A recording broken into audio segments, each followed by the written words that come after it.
बच्चों, आज हम इस वीडियो में कक्षा 10वीं के गणित विषय के वार्षिक परीक्षा 2026 की दृष्टि से महत्वपूर्ण प्रश्न अध्याय 2 के बहुपद के अंतर्गत देख रहे हैं। पिछली वीडियो में हमने आपको अध्याय 1 के महत्वपूर्ण 6 प्रश्नों का अध्ययन कराया था।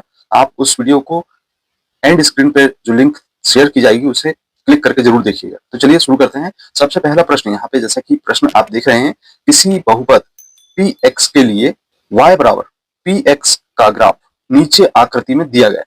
px के शून्यकों की संख्या ज्ञात करना है। तो यहाँ पे आप देख रहे हैं सबसे पहला नंबर का ग्राफ है जिसमें शून्यकों की संख्या ज्ञात करना है। तो यहाँ पे आपको शून्य कैसे ज्ञात करेंगे ये यहाँ पे देख रहे हैं आप, एक्स अक्ष में यहाँ पे प्रतिच्छेद कर रहा है और कितने बार प्रतिच्छेद कर रहा है वह उसके शून्यकों की संख्या होगी।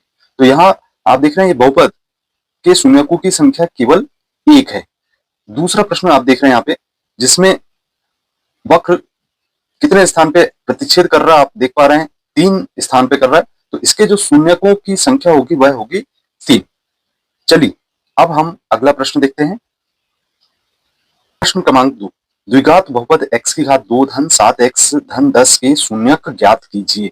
तो इस प्रश्न में आपको सबसे पहले जो बहुपद ज्ञात है उसके गुणनखंड ज्ञात करना होगा, उसके बाद हम शून्य ज्ञात कर पाएंगे। 2 अंकों में बहुत ही महत्वपूर्ण प्रश्न है। बहुपद x की घात 2 धन 7x धन 10, इस बहुपद के हमको सबसे पहले गुणनखंड ज्ञात करना होगा। बच्चों, जैसा कि आपको पता है पिछले वीडियो में हमने आपको गुणनखंड निकालना समझा चुके हैं। तो किस प्रकार से गुणनखंड निकालते हैं ये पहले एक बार और देख लेते हैं। यहाँ पे हमें ये ध्यान रखना है कि जो बीच वाली जो संख्या x का गुणांक है उसमें हमको 2 संख्याओं का जोड़ और घटा देखना है, और अंतिम जो संख्या दी गई है 10, जिसको कि हमें देखना है कि गुणा करने पर 10 प्राप्त हो जाए, ऐसी कोई 2 संख्या है। तो 10 के कितने संभावित गुणनखंड हो सकते हैं, सबसे पहले तो आप ये देखिए। सबसे पहले तो होगा 1 गुणित 10 होगा, दूसरा संभावित गुणनखंड होगा 2 गुणित 5, तीसरा होगा 5 गुणित 2। इसके अलावा इन दोनों गुणनखंड में हमें किसी एक जोड़ी को चुन लेना है। चाहे तो आप 2 गुणित 5 चुन लें या फिर 5 गुणित 2 चुन लें। तो हमने इस जोड़ी को चुन ली। अब देखिए इन दोनों का गुणा करने पर हमें 10 प्राप्त हो जाता है और जोड़ने पर हमें 7 प्राप्त हो जाता है। तो इसे इस प्रकार से हम लिख सकते हैं, यहाँ पे x की घात 2 धन, यहाँ पे 7 को 2 धन 5 के रूप में लिख दें और इंटू x लगा दें और धन 10 लिख दें। अब बच्चों यहाँ पे जैसा कि देख रहे हैं ये 2 का x में गुणा करना होगा आपको, और 5 में भी x का गुणा करना होगा और धन 10 लिखना होगा। अब देखिए यहाँ पे आपको 2 जोड़ी दिखाई दे रही है। इन दोनों जोड़ी में ध्यान पूर्वक देखेंगे तो आप यहाँ पे कुछ ना कुछ उभयनिष्ठ राशि देख रहे हैं जो कि ज्ञात की जा सकती है।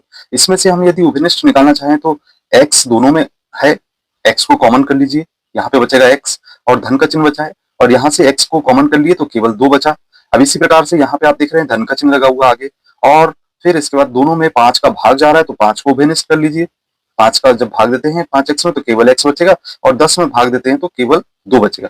अब ध्यान देना है कि ये दोनों जो गुणनखंड हैं आपके उभयनिष्ठ जो निकले हैं वो एक समान होना चाहिए।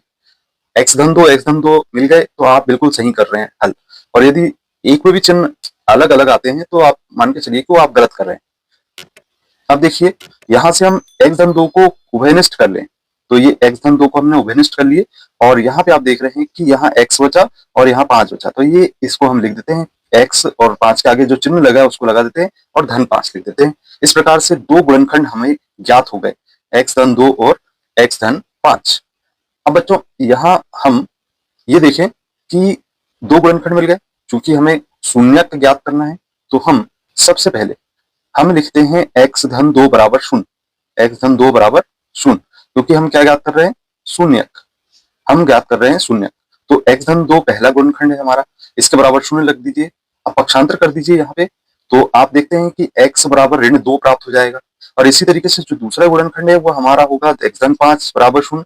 आप पक्षांतर कर दीजिए तो x बराबर होगा ऋण 5। तो पहला जो शून्यक आपको प्राप्त हो रहा है वो x बराबर ऋण 2, और दूसरा शून्यक प्राप्त हो रहा है वो x बराबर ऋण 5। तो इस प्रकार से ये दोनों शून्यक ज्ञात हो गए। अगला प्रश्न यहाँ पे देख रहे हैं, तो जैसा कि हम स्क्रीन में देख रहे हैं इस प्रश्न में 3x धन 2 ऋण x ऋण 4 लिखा है। इस प्रश्न में ध्यान से देखिए आप, तो x की घात 2 के आगे, इसके पूर्व के प्रश्न में आपने देखा था कि x की घात 2 के आगे कोई संख्या नहीं थी, लेकिन आप इस प्रश्न को ध्यान से देखें तो यहाँ पे आपको x की घात 2 के आगे एक संख्या दिखाई दे रही है और वह 3 है।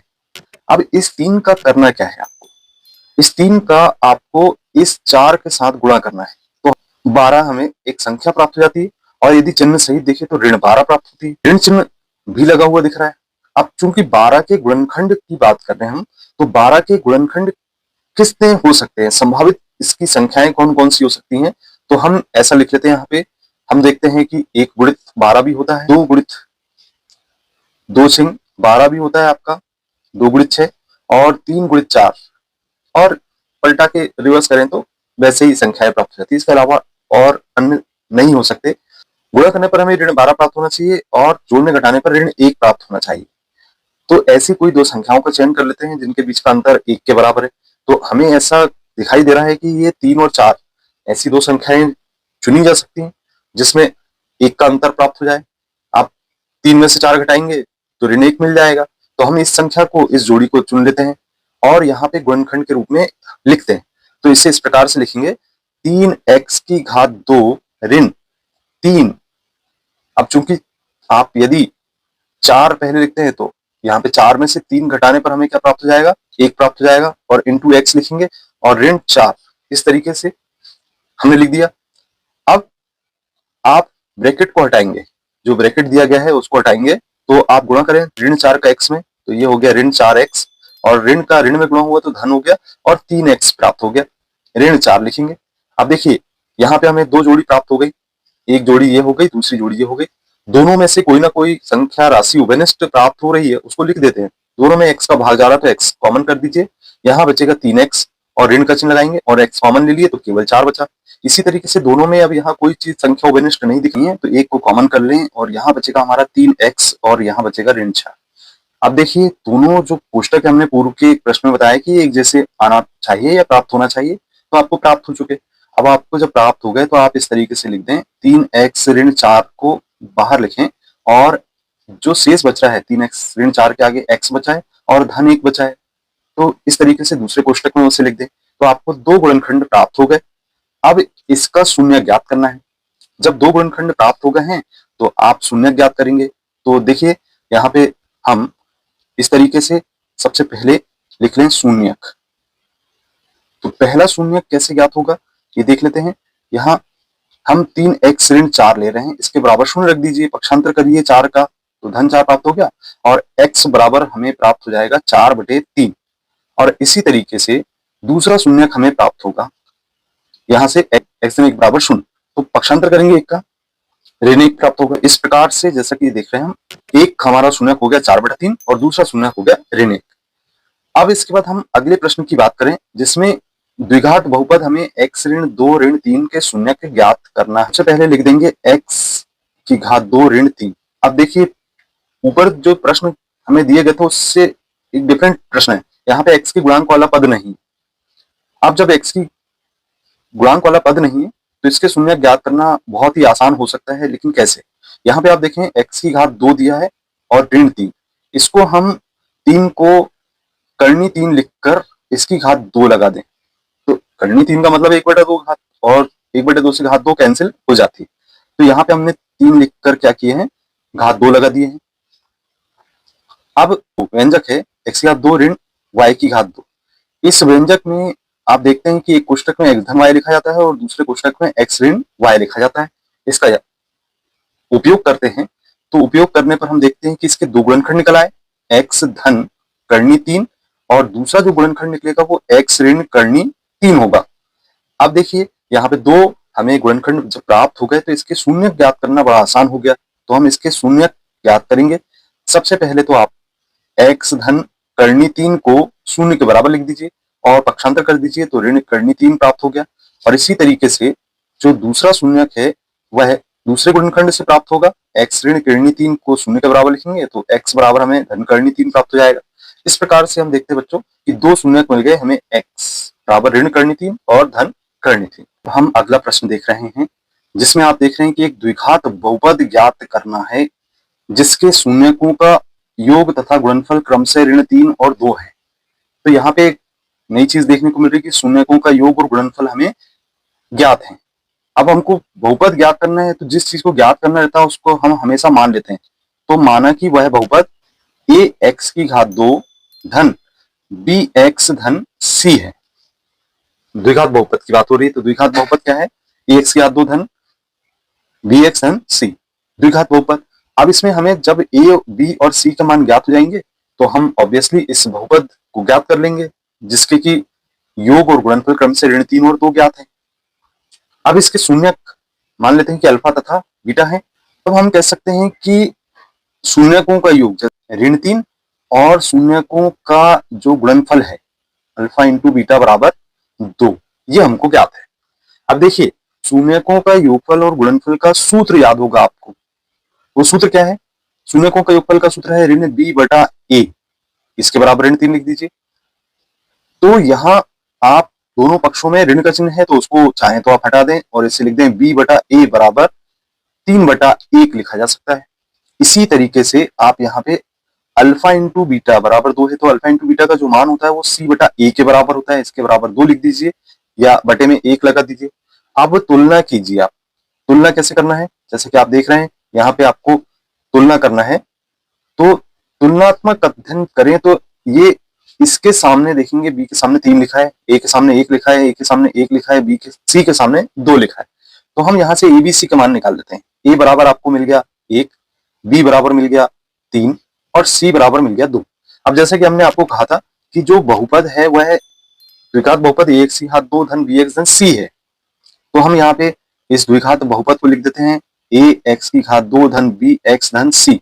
अब मान रख दीजिए, आप ए का मान रख दीजिए, तो ए का मान जैसे कि लिख रहे हैं 1, तो 1 एक्स की घात 2, तो यहाँ पे एक्स स्क्वायर हो जाएगा, और बी का मान आप रख दें 3, तो 3 एक्स हो जाएगा, धन सी का मान आप क्या रखेंगे 2।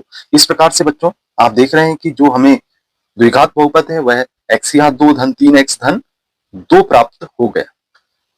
प्रश्न देख रहे हैं, फटाफट इसको हल करें जैसा ऊपर हमने बताया आपको। सबसे पहले तो आप एक द्विघात बहुपद मान लीजिए जिसको हम ए एक्स स्क्वायर धन बी एक्स धन सी कह रहे हैं। ये आपका द्विघात बहुपद है, और फिर आप यहाँ पे जो ज्ञात है, क्या ज्ञात है आपको? शून्यकों का योग अल्फा धन बीटा बराबर, यदि अल्फा बीटा शून्यक है तो अल्फा धन बीटा बराबर आपको शून्यकों का योग 4 ज्ञात है, और अल्फा इंटू बीटा बराबर आपको 1 ज्ञात है।